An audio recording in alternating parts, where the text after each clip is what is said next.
Y pase lo que pase, en cualquier circunstancia, seguiremos teniendo patria. Patria perpetua, dijo Borges. Patria para siempre. Patria para siempre. Patria para siempre. Patria.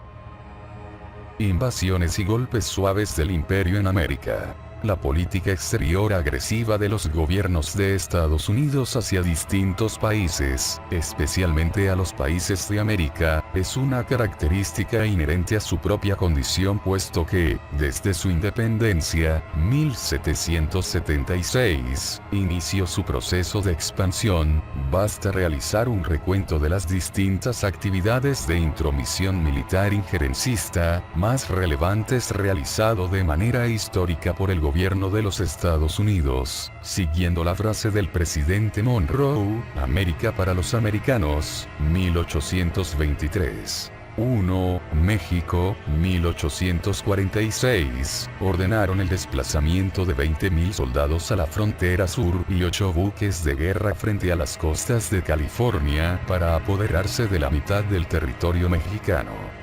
2. Nicaragua, 1853 y 1854, se dio la primera intervención estadounidense en ese país. 3. Cuba, 1898, es la primera incursión militar que realizan a ese país, que es cuando invaden y presionan para incluir en la Constitución cubana la enmienda Platt, por la cual se arrogaban el derecho de intervenir en sus asuntos internos.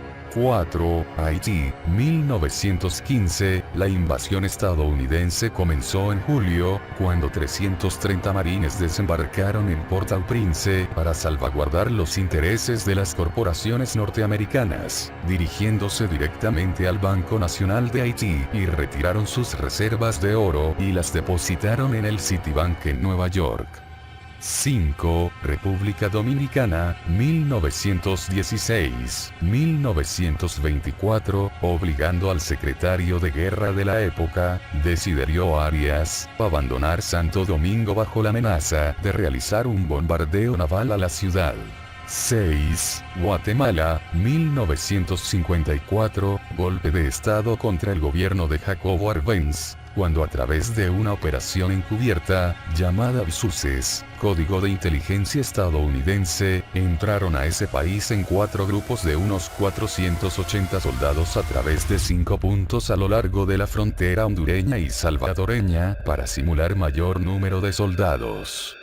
Durante la invasión, las radios de ese país pagadas por Estados Unidos transmitían falsos informes asegurando que la invasión era para proteger a los habitantes. 7. Brasil, 1964, a través de un golpe de estado el gobierno de Estados Unidos, junto a militares brasileños, derrocaron al presidente João Goulart, simple y llanamente por haber aplicado medidas sociales que intentó poner en práctica, como la reforma agraria y la nacionalización de empresas. La orden directa desde Estados Unidos fue atacar la economía, con planes desestabilizadores, comenzando la reducción de la inversión, elevando la inflación y con la pugna política logrando derrocar al presidente Goulart. 8. Chile, 1973, registros desclasificados en Estados Unidos, indicaron de que el presidente Richard Nixon declaró su miedo de que Chile pudiera convertirse en otra Cuba, alegando que debía hacerse cualquier cosa para evitarlo, y emitió su famosa frase: haremos chillar a la economía chilena. Derrocaron el gobierno del presidente Salvador Allende, donde murió. Se declaró toque de queda para desatar la cruel represión. Hubo 2.298 ejecutados y 1.209 detenidos desaparecidos. 28.259 fueron víctimas de prisión y tortura.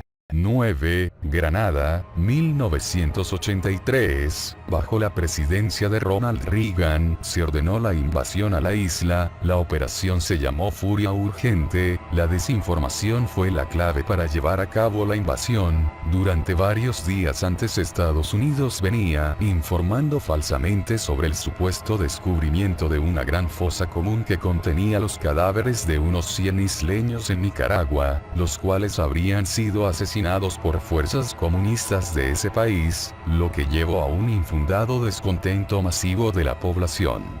Hubo 45 muertes militares, 24 civiles y resultaron 358 soldados heridos.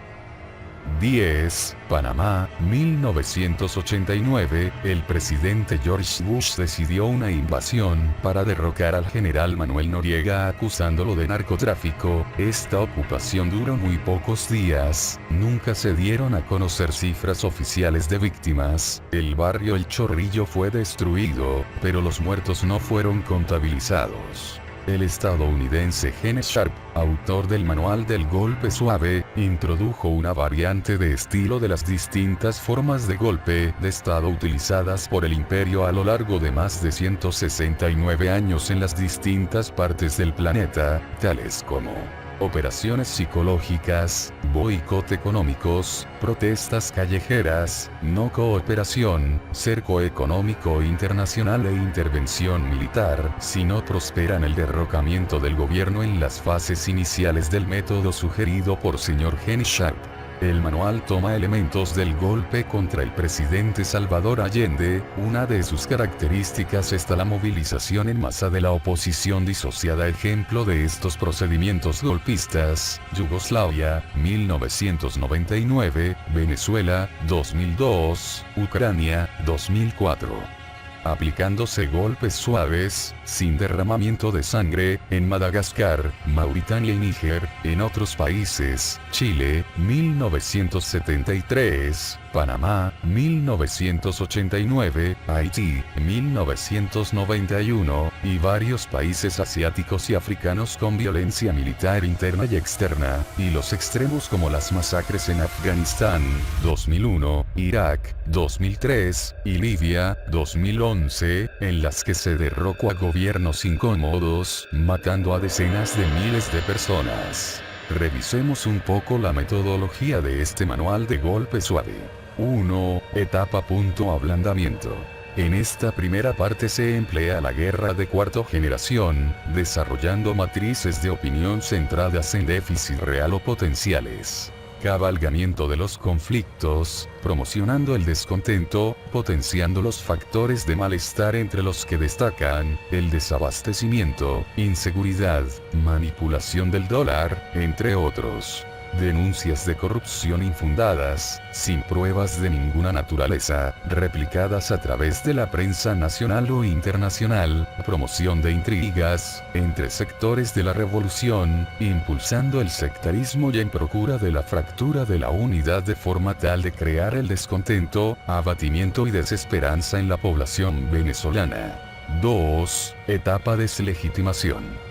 Manipulación de los prejuicios anticomunistas, antipopulistas, acusaciones de totalitarismo y pensamiento único. 3. Etapa. Calentamiento de calle. Cabalgamiento de los conflictos y fomento de la movilización de calle. Elaboración de una plataforma de lucha que globalicen las demandas políticas y sociales. Generalización de todo tipo de protestas, exponenciando las fallas y errores gubernamentales, organizaciones de manifestaciones, trancas y tomas de instituciones públicas, y respetándolas, radicalización de la confrontación. 4. Etapa. Combinación de diversas formas de lucha. Organización de marchas y tomas de instituciones emblemáticas con el objeto de coparlas y convertirlas en plataforma publicitaria. Desarrollo de operaciones de guerra psicológica y acciones armadas para justificar medidas represivas y crear un clima de ingobernabilidad. Impulso de campaña de rumores entre fuerzas militares y tratar de desmoralizar los organismos de seguridad. 5. Etapa. Fractura institucional.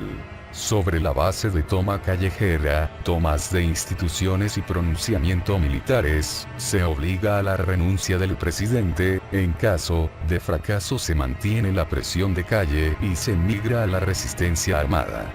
Preparación del terreno para una intervención armada del imperio, del desarrollo de una guerra civil prolongada, promoción de un aislamiento internacional y el cerco económico. El pasado 6 de febrero, el gobierno del presidente Obama presentó ante el Congreso el informe anual sobre su estrategia de seguridad nacional. Constituye una base programática que define las orientaciones fundamentales de la política de seguridad interna y externa de Estados Unidos. Este documento constituye una prueba fehaciente que el gobierno gringo admite sin tapujos en la forma que ellos consideren necesario intervenir en los países que no estén vinculados a sus intereses imperiales. El documento reseña sin ninguna vergüenza que el gobierno de Estados Unidos no tiene mayor responsabilidad que proteger al pueblo estadounidense. Sin embargo, nuestras obligaciones no terminan en nuestras fronteras. De hecho, en otra sección del escrito se reconoce que adaptamos nuestras responsabilidades para garantizar la seguridad internacional, ya que sirve a nuestros intereses. A la hora de dibujar el mapa de intervención global, el informe hace un análisis minucioso en cada continente. Nadie se escapa de la vorágine imperial. Venezuela fue incorporada abiertamente en el radar de operaciones intervencionistas, como si se tratara de una acción benevolente. Estados Unidos afirma que apoyaremos a los ciudadanos de aquellos países donde el ejercicio pleno de la democracia está en riesgo, tales como Venezuela. Un objetivo fundamental de ese documento es comunicar la visión estratégica del Ejecutivo al Congreso y así legitimar sus solicitudes de recursos. Así pues, esta alusión a Venezuela constituye un mecanismo formal para garantizar la petición de recursos que respalden las intervenciones violentas en la patria de Bolívar. Solamente se defiende lo que se conoce a profundidad. Por eso creo que es necesario desarrollar a lo largo del movimiento revolucionario foros, talleres, conversatorios sobre esta problemática, en forma masiva. El SUF ya lo inició con los dirigentes del partido. Creo debe expandirse a los demás partidos afectos al chavismo y utilizando como facilitadores a los dirigentes de base, tanto regionales como locales, y involucrar también jóvenes y adultos independientes con conciencia de patria, ya que esta metodología del golpe suave es dirigida con preferencia a la mente de los jóvenes. Un factor fundamental es la unión cívico-militar. Este blindaje es necesario que siga promoviéndose. Nuestra patria lleva más de 15 años resistiendo la guerra económica, combinada con las operaciones de guerra psicológica, fortalecido por ese hilo conductor que es el legado del presidente eterno Hugo Chávez, y unido a través del gobierno del presidente Maduro. Una vez más, unidad, lucha, batalla y victoria. Recuerda darle a like, compartir y suscribirte si no lo estás. Hasta luego y gracias.